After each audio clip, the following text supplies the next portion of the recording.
Hi అండి. అందరికీ నమస్కారం. Welcome to my channel. ఈ వీడియోలో ఏపీ ప్రభుత్వ ఉద్యోగులకు భారీ శుభవార్త. ప్రభుత్వం ఉత్తర్వులు జారీ. దీనికి సంబంధించిన పూర్తి తాజా సమాచారాన్ని వీడియోలో తెలుసుకుందాము. వీడియో అయితే ఎక్కడ గాని స్కిప్ చేయకుండా ఎండ్ వరకు చూసేయండి. అప్పుడే ఇన్ఫర్మేషన్ పూర్తిగా అర్థమవుతుంది. అలాగే వీడియో చూస్తున్న ప్రతి ఒక్కరు వీడియోకైతే లైక్ చేయండి ఫ్రెండ్స్. ఈ వీడియోని తోటి ఉద్యోగ పెన్షన్ మిత్రులతో అయితే షేర్ చేయండి. కొత్తగా మన ఛానల్ చూస్తున్నారు. ఇంకా ఎవరైనా సబ్స్క్రైబ్ చేసుకున్నట్లయితే వెంటనే మన ఛానల్‌ని సబ్స్క్రైబ్ చేసుకోండి. దీని ద్వారా నేను చేసే లేటెస్ట్ వీడియోస్ అన్నీ మీ వరకు రీచ్ అవుతాయి. ఇక ఆలస్యం చేయకుండా వివరాల్లోకైతే వెళ్ళిపోదాము. ఫ్రెండ్స్, ఇక విషయానికొచ్చినట్లయితే ఆంధ్రప్రదేశ్ ప్రభుత్వం జూలై నెలలో జారీ చేసిన కీలక ప్రభుత్వ ఉత్తర్వులు అంటే జీవోలు గురించైతే ఒక చిన్న వివరణ అయితే వీడియోలో తెలుసుకుందాము. సో, ఆంధ్రప్రదేశ్ ప్రభుత్వం ఏ ఏ జీవోలు విడుదల చేసింది, వాటి యొక్క సారాంశం ఏంటనేది కనుగొందాం. ఆంధ్రప్రదేశ్ ప్రభుత్వం జూలై నెలలో పలు కీలకమైన ఉత్తర్వులను, జీవోలను జారీ చేసింది. ఈ ఉత్తర్వులు ఉద్యోగులకు, పెన్షనర్లకు, విద్యా వ్యవస్థ మరియు పరిపాలనాపరమైన అంశాలపై గణనీయమైన ప్రభావాన్ని చూపుతాయి. ప్రభుత్వ కార్యకలాపాలు, విధానపరమైన నిర్ణయాల గురించి తెలుసుకోవాలనుకునే ప్రతి ఒక్కరికి ఈ జీవోల సారాంశం ఎంతో ఉపయోగకరం. ఈ నెలలో విడుదలైనటువంటి ముఖ్యమైన జీవో సారాంశం గురించి, వాటి ప్రాముఖ్యత గురించి అయితే తెలుసుకుందాం. మొదటిది, ప్రభుత్వ ఉత్తర్వులకు ఎస్‌బీఐ జీతాల ఖాతాపై ప్రత్యేక ప్రయోజనం. మెమో నంబర్ 27457669 జారీ చేయడం జరిగింది ప్రభుత్వం చేత. Dated on 3 July 2025. Institutional financial విభాగం అన్నమాట. అంటే డిపార్ట్మెంట్ ఆఫ్ ఇన్‌స్టిట్యూషనల్ ఫైనాన్షియల్ నుంచి అయితే ఈ యొక్క మెమో రిలీజ్ కావడం జరిగింది. మరి ఈ యొక్క మెమో ద్వారా స్టేట్ బ్యాంక్ ఆఫ్ ఇండియా, ఎస్‌బీఐలో జీతాల ఖాతాలు కలిగిన ప్రభుత్వ ఉద్యోగులకు లభించే ప్రయోజనాలపై ప్రభుత్వం ఒక అవగాహన ఒప్పందం ఎంఓయు కుదుర్చుకుంది. ఇందులో భాగంగా ఉద్యోగులకు వ్యక్తిగత ప్రమాద బీమా, ఓవర్‌డ్రాఫ్ట్ సౌకర్యం, గృహ, వాహన, వ్యక్తిగత రుణాలపై ప్రత్యేక రాయితీలు, ప్రాసెసింగ్ ఫీజులో మినహాయింపులు వంటివి అనేక ప్రయోజనాలు కల్పించేందుకు ఎస్‌బీఐ అంగీకరించింది. ఉద్యోగుల ఆర్థిక భద్రతను పెంచే దిశగా ఈ ఉత్తర్వులు జారీ చేయబడ్డాయి. ఇక రెండోది, పెన్షన్ ప్రతిపాదనలపై స్పష్టమైన మార్గదర్శకాలు. జీవో నంబర్ నోట్ నంబర్ 28116271/ఫైనాన్షియల్ FIN01 ఇక్కడైతే చూడొచ్చు జీవో నంబర్. ఇక డేటెడ్ ఆన్ జూలై 13, 2025. డిపార్ట్మెంట్ ఆర్థిక శాఖ, హెచ్ఆర్ డిపార్ట్మెంట్. మరి ఈ యొక్క మెమో ప్రకారంగా పదవీ విరమణ చేసిన ఉద్యోగులకు పెన్షన్ ప్రయోజనాలు సకాలంలో అందేలాగా చూడటము ఈ ఉత్తర్వుల యొక్క ముఖ్య ఉద్దేశ్యం. ఉద్యోగి పదవీ విరమణకు ముందే పెన్షన్ ప్రతిపాదనలను సిద్ధం చేసి సకాలంలో సమర్పించే ప్రక్రియను వేగవంతం చేయడానికి అవసరమైన సూచనలను ఈ నోట్లో జారీ చేశారు. దీనివల్ల పెన్షనర్లు ఎలాంటి జాప్యం లేకుండా తమ ప్రయోజనాలను పొందగలుగుతారు. వారి రిటైర్మెంట్ జీవితం సాఫీగా అయితే సాగుతుంది.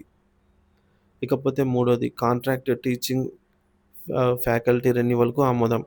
GORT number 167 dated on 20th July 2025. Department వచ్చేసి సాంఘిక సంక్షేమ శాఖ. ఇక దీని సారాంశం ఏంటంటే, సాంఘిక సంక్షేమ శాఖ పరిధిలోని విద్యా వ్యవస్థలలో పనిచేస్తున్న 760 మంది కాంట్రాక్ట్ టీచింగ్ ఫ్యాకల్టీ సేవలను 2025-26 విద్యా సంవత్సరానికి పునరుద్ధరిస్తూ, రెన్యువల్ చేస్తూ ప్రభుత్వం ఈ జీవోను విడుదల చేసింది. ఇది విద్యా బోధనలో అంతరాయం కలగకుండా చూడటమే కాకుండా ఎందరో కాంట్రాక్ట్ ఉద్యోగులకు ఉపాధి భరోసా అయితే కల్పిస్తుంది. ఇక నాలుగోది, పాఠశాల విద్యలో పోస్టుల మార్పు మరియు సృష్టి. GOMs number 33 dated on July 31, 2025.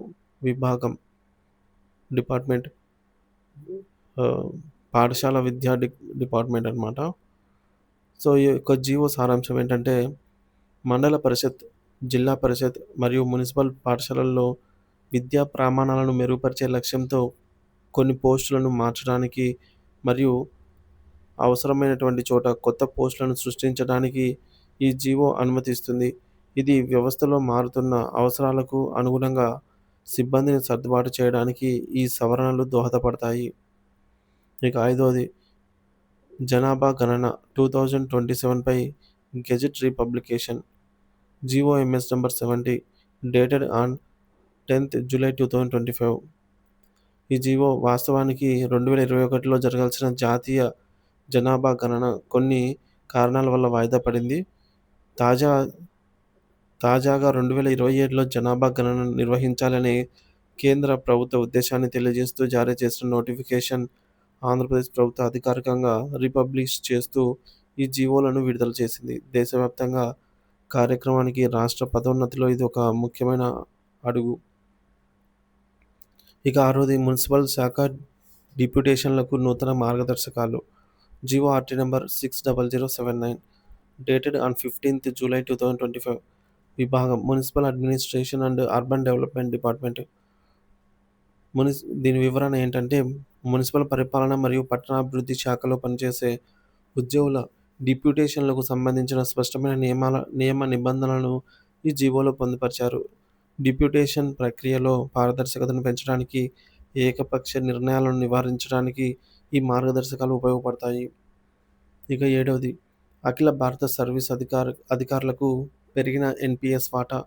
GO RT number 1338 dated on 15th July 2025.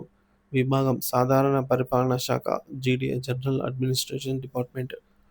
దీని వివరణ ఏంటంటే, సిపిఎస్ ఆర్ ఎన్‌పీఎస్ పరిధిలోకి వచ్చే ఐఏఎస్, ఐపీఎస్ వంటి అఖిల భారత సర్వీసు అధికారులకు ప్రభుత్వం చెల్లించే వాటాను 10% నుంచి 14%కి పెంచుతూ ఈ జీవో జారీ చేయబడింది. ఇది కేంద్ర ప్రభుత్వ నిబంధనలకు అనుగుణంగా తీసుకున్న నిర్ణయం.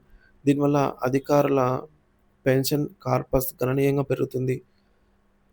8వది సరిహద్దులు పేర్లు మార్పులపై మంత్రివర్గ ఉపసంఘం ఏర్పాటు.